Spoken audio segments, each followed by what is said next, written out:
Tahimik ang simbahan. Punong-puno ng tao, ng bulaklak, ng mga pangakong hindi lahat kayang panindigan. Sa pinakahuling hanay ng upuan, nakaupo si Elira. Hindi siya nagtatago.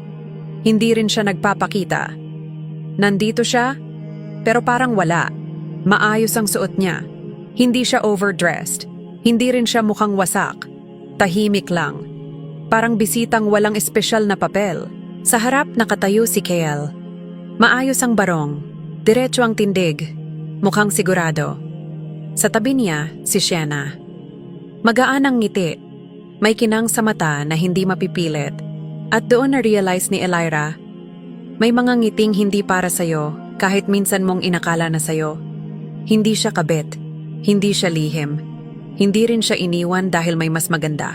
Minahal siya noon. Totoo. Pero hindi sapat ang totoo kung hindi ka kasama sa dulo. Naalala niya ang unang beses na hinawakan siya ni Kael. Hindi engrande, hindi dramatic, pero sigurado. Akala niya iyon na ang simula ng panghabang buhay. May mga gabing siya ang mas may plano. May mga umagang siya ang mas buo ang loob. May mga pagkakataong siya ang mas handang sumugal. At sa bawat pag-aalinlangan ni Kael, siya ang unang nagsasabing, "Ayos lang, naiintindihan ko." Hanggang sa napagod siyang umintindi. Hindi sila naghiwalay sa isang malaking away. Walang basag na gamit. Walang sigawan. Unti-unti lang, parang pinto na hindi na isinara ng buo, hanggang sa tuluyan ng nakalimutang buksan.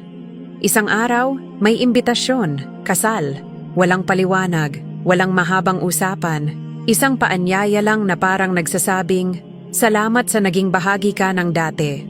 At heto siya ngayon. Naririnig niya ang boses ni Father Lucian? Handa ka bang piliin siya araw-araw, sa hirap at ginhawa, sa lungkot at saya, hanggang sa huli? Araw-araw. Iyon ang salitang hindi niya kailanman narinig noon.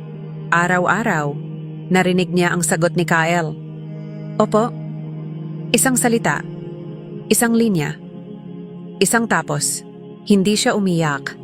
Hindi siya tumayo para umalis agad. Nanatili siya. Pinanood niya ang buong seremonya. Hindi dahil umaasa pa siya, kundi dahil gusto niyang makita ang katapusan ng malinaw. Gusto niyang masigurong hindi siya aalis na may tanong pa. Habang nag-iiyakan ang mga bisita sa saya, tahimik lang siya. May kirot. Pero may kapayapaan din. Doon niya naintindihan. Hindi lahat ng hindi ka pinili, kasalanan mo. At hindi lahat ng minahal ka, para sa'yo hanggang dulo. Minsan, mahal ka lang nila para sa panahong iyon, hindi para sa buong buhay. Nang matapos ang seremonya, dahan-dahan siyang tumayo. Walang nakapansin.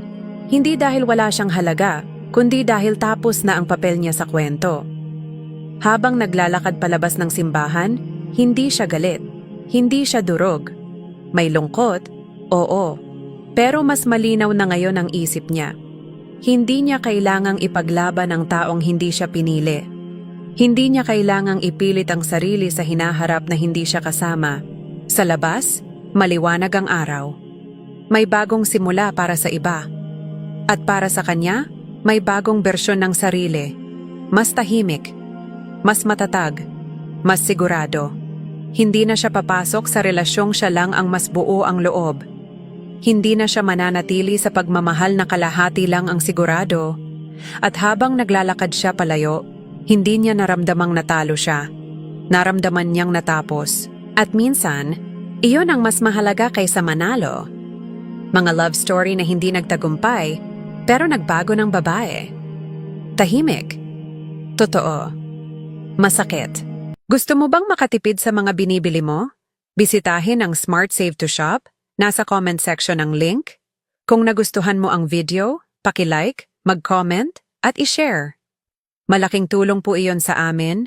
I-follow kami para manatiling updated sa mga bagong videos. Forever blessed. God bless. Ingat lagi.